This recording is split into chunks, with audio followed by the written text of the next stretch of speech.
ちょっと派手かな。エンジンルームだからいっか。よーし、ド派手に行こう。はい、TBR のタケです。動画アップ遅れましてごめんなさい。なんで遅れたって？それはですね、相棒と一緒にレーシングチューナーさんのところにロータリーの勉強に行ってたんです。収穫はありました。たくさんためになる話を聞かせてもらいました。例えばですよ、これからのセッティング次第では、なんと燃費の悪いと言われているロータリーがリッター10キロも夢じゃないという話です。早くて燃費が良かったら言うことないですよね。この詳しい話は準備が必要なので、準備が整い次第ご紹介させていただきますね。ではエンジンが仕上がったので、ホケ類などを取り付けてド派手に仕上げていこうと思います。では作業の話をしますね。ただいまエンジンの前側フロントカバーを取り付けています。オイルが漏れないようにオイルシール、ガスケット類は確実に装着します。派手な装飾より大事なことです。ボルトを入れてトルクレンチで締めていきます。今思い返せば、ロータリーエンジンは 10mm、12mm、17mm の工具で全て作業できます。フライホイールの 54mm のお化けナットは別ですよ。ここのエンジン前側は 17mm ね。ミッション側がお化けナットです。エクセディレーシングクラッチハイパワーシングル VF じゃん。まずド派手パーツ第1号はクラッチカバーです。軽いフライホイール付き。まずはフライホイールから取り付けます。軽いフライホイールは何がいいかというと、アクセルを踏んだ後の回転数の戻りが速いです。これがさっき言ったお化けナットですよ。 54mm。 一度軽量フライホイールをつけたシビックのアクセルを踏ませてもらったことがあるのですが、まるで F1 みたいにファンとメリハリがありました。戻りが早かったです。今度はこれを狙ってるそうです。また踏ませてくれるかな。 FD も回転数の戻りがとても楽しみです。ではビッグナットの締め付けです。ちょっと腰が入ってないな。締め付けトルクはネジロックスーパープラス成人男性の体重分ぐらいです。フライホイールがスムーズに回るか点検してと。 FD のクラッチはちょっと変わっていてプル式です。以前の動画の第34話でクラッチをめちゃくちゃ詳しく説明しているので、またご視聴よろしくお願いします。クラッチカバーは筒状のものを穴に入れてセンターを合わせますが、締め付ける時にカバーの爪が浮き上がってくるのがわかります。5倍速で見てください。ではスタート。ちょっと浮き上がってきました。少し分かりづらかったですね。すいません。クラッチカバーの締め付けが終わったら、お次はエンジンの底側に行きます。オイルパンをはめる前にオイルストレーナーをつけています。オイルストレーナーの先っぽが金網フィルターになっています。バラした時も異物と言われるものはありませんでした。ロータリーの構造上、金属粉など出にくいような気がします。これだけ綺麗だとハウジングが丸分かりです。ちなみにローターが入っているハウジングはこことここです。まだ見てない方もおられると思うので出します。これがローターとローターハウジングです。他のハウジングより広いです。ローターの幅が8センチということは、ローターハウジングの幅も8センチぐらいです。では液状ガスケットをぐるりと一周いきます。6つのハウジングが1つのエンジンボディになるとはね。はい、ガスケットを入れると2周でした。ではオイルパンいきます。液状ガスケットを塗って30分以内につけなくてはなりません。すぐつけましたよ。ちなみにオイルパンはデコボコだったので新品にして塗装をしました。そしてオイルパンには2つつけるものがあります。1つはエンジンマウントブラケットです。このブラケットは円の下の力持ちというかエンジンの下の、やっぱりやめておきます。ダジャレにしか聞こえないと思うので。もう一つはセンサー。多分この位置ならオイルレベルだと思います。ここまでは新品をつけていますが、磨いて塗装をしてガスケット交換して蘇らせた部品もたくさんあります。オイルパンの近くに取り付けるメタリングオイルポンプ、これも磨いてクリーニングしてオイルシールを交換しました。次にこれも汚かったんです。ウォーターポンプボディ。見ての通りサーモスタットは固着しています。クーラントを交換していたのか疑いたくなるほどです。もちろんウォーターポンプの羽は少なくなっていました。ではどんどん部品を紹介していきます。インテークマニホールド。なぜかロータリーはインテークマニホールドの真下にエキゾーストがあり、タービンもあります。ということは一番の密集地帯であり、一番高温になるスペースです。ではお見せしますね。上の4つがインテークの穴で、下がエキゾーストの穴です。そして注目してほしいのがここ。燃料噴射のインジェクターが上から取り付けます。外側は負荷がかかった高速回転用だから、外側のインジェクターの方が容量が大きいんですね。はい、ひっくり返しましょう。茶色のソケットがついているのがインジェクターです。それも高速回転用だから 850cc もあります。先ほどの内側は 550cc です。ということは回転数を上げずに走ればこの 550cc しか使わないから燃費が良かったりして、私の憶測です。このインジェクター純正でとても高価なんです。社外品はありません。インジェクター専門のところに出したところ、4つのうち1つがくたばる寸前とのことでした。というかくたばっていました。そしてこれらの汚いパーツをまとめてサンドブラストしました。サンドブラストできないパーツはもちろん手洗いできれいにしました。一番厄介なのは長年の熱でカチンコチンなエンジンハーネス。このエンジンハーネスは絶望的なので新品に交換。価格は恐ろしいので言えません。これは何ていう部品か分かりませんが、バキュームホースが連なっているガイドですかね。エンジンの真上についています。これをサンドブラストをかけ、穴が開いてないかチェックをして錆止めをして塗装をすると、あらまあ一番って言っていいほど蘇りました。しかしホース類はほぼ全滅なので交換です。はい、どんどんいきます。スロットルボディおよびエクステンションマニホールド。エクステンションを日本語に訳すと延長でした。インテークマニホールドの延長ってことですね。女性もしてますよね。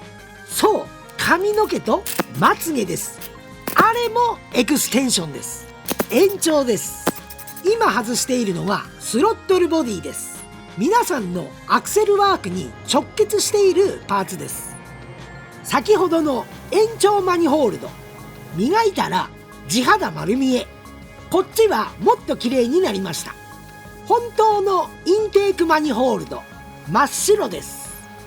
そして錆止め、耐熱塗装。パーツをきれいにしている間に修理に出していたインジェクターが戻ってきました。開封です。請求書も入っています。価格は新品の半分以下です。ありがたいです。すごく綺麗。そしてもう一つ入荷しました。タービンキット。開設当時はね、新車に戻そうねって言っていたのに LSD から進路が変わってきちゃいました。このタービンもですね。では組み立てに戻りますね。メタリングオイルポンプ。これはロータリーにしかほとんどついてないので説明しなくても。私ちょっとおかしい。以前相棒にメタリングオイルポンプ知らないんですかって言われたんですよ。ロータリー特有なパーツなんか知らんし。でも今はちょっと知ってしまったんでちょっと言いますね。マツダのメカニックさんが言ってたんですけど、ロータリーは回り続けてるじゃないですか。するとハウジングを傷めないためにも燃焼室にちょこっとオイルを入れてるんですって。私はそんなバカなと思ったんですけど、普通のエンジンだったらオイル上がりオイル下がりって感じでダメな状態ですからね。メタリングオイルポンプ知らなくても全然恥はかきませんからね。そうそうそう、ロータリー特有なものってたくさんあるんですよ。クラッチの外し方、ベルトについているエアポンプ。このエアポンプなんかネットで検索してもなかなか出てきませんからね。自転車の空気入ればっかり出てきますからね。喋ってるうちに作業映像が変わりました。メタリングオイルポンプに続きオイルフィルターボディ。これは清掃&塗装をしてオーリングを交換しました。お次は冷却関係です。ウォーターポンプボディ。ウォーターポンプとサーモスタットが収まります。このパーツは内部が茶色く錆びつきお掃除が大変でした。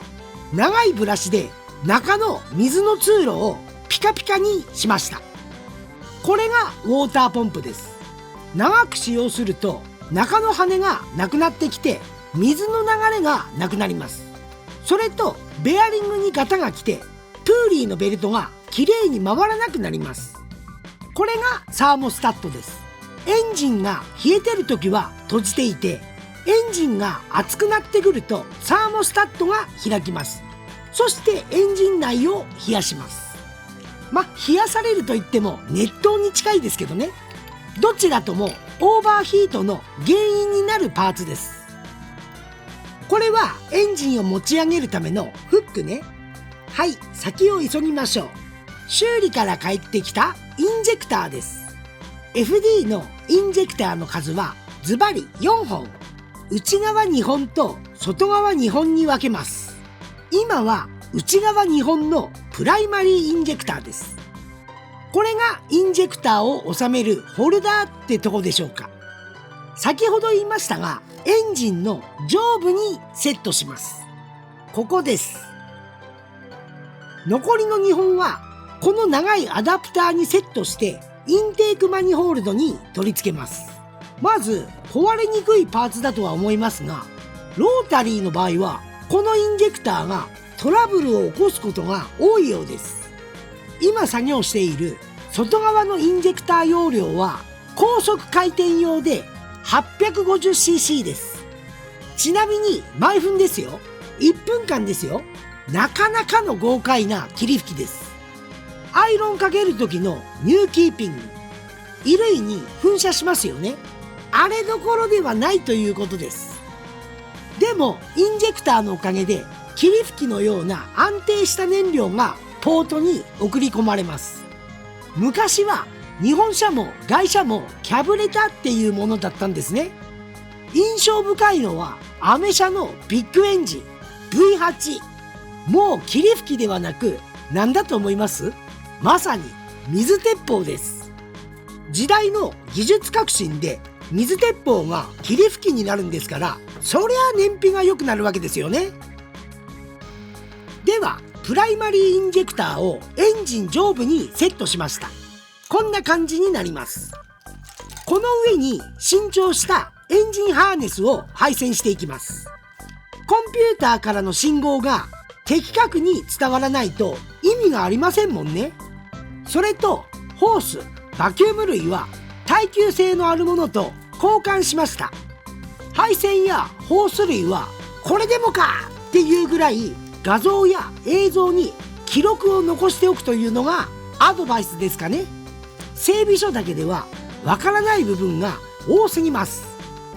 映像が切り替わりまして、エクステンションマニホールドにスロットルボディを仮付けします。ちなみにスロットルボディは清掃をして扉がスムーズに開くようオイルアップしただけです。開封名機 TD06SH20G タービンが超絶変化全域パワーアップを約束する。ピークパワーは 25G だが中間域をトータルにサポートという期待膨らませる文言に完全に販売キャッチコピーに脳内を侵されています。報告ですがメンテナンスを考えツインターボをシングルにします。タービンからオイルが戻ってくる穴に目くらをします。シングルになるので一つは不要ということになります。ではインテークマニホールド下のエキゾーストゾーンです。異物混入防止のテープを外します。この白いのはハウジングを組んだ時の液体ガスケットです。燃えると臭いので一応取り除いておきます。白いガスケットくずを取り除いたらマニホールドガスケットを挿入します。そしてキットについていたエキゾーストマニホールドを取り付けます。純正の短いエキゾーストマニホールドは使わないということになります。これが使わない純正マニホールドです。次にタービンを装着するためのスタッドボルトを入れていきます。ナット2本でしっかりロックします。先ほどのメタリングオイルポンプを熱から守るために遮熱板が取り付いています。高価な部品ですからね。今回の作業内容はホース、バキューム、配線を取り除けばプラモデル感覚で男性なら楽しいと思います。視聴者様の中にはディアゴスティーニみたいって言われた方もおられました。車体とドッキングするまでテープで目隠しをしておきます。ではインテークマニホールドを本取り付けします。インテークマニホールドの次にエクステマニホールドです。そうです、延長です。覚えておられましたね。エクステですよ。スロットルボディにシール剤をセットしてアルミで軽いパイプをつけます。冷やした空気をスロットルボディに入れたいわけだからこのパイプの先はインタークーラーにつながることになります。新しいタービンにもオイルの通り道を確保します。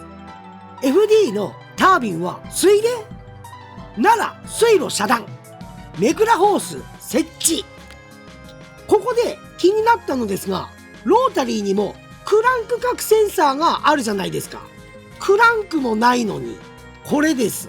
クランク角センサーはクランクの動きと回転数を読み取って点火時期を決める大事なセンサーです。私の予想ですが8万キロから9万キロ以上走った車で今年の暑い夏が終わり寒くなる時期に壊れる確率がぐっと高くなるのではないかと思っています。なぜそういうかって？はい、大都会東京の4車線で私が立ち往生し恥ずかしい思いをしたからです。症状はエンジンがかかっても吹けない、エンジン温まったらすぐエンジンストップ、エンジン冷えたらまたかかるという厄介な現象でした。クランク角センサーの位置はその車によって違いますがクランクの動きを読み取るのでだいたいこのラインです。私のはミッション近くのここら辺でした。たまーに超レアなエンジンでカムシャフトぐらいの位置にあるのがあるからその時は怒らないでくださいね。寄り道してすいませんでした。ちなみにこれはクランク角センサーではありません。少し似てますけどね。ではここからエンジンが収まるまでノンストップでいきますね。とりあえずエンジンスタンドもう外します。お世話になりました。チェーンで傷つけないように持ち上げます。エンジンがとても小さくなって見えます。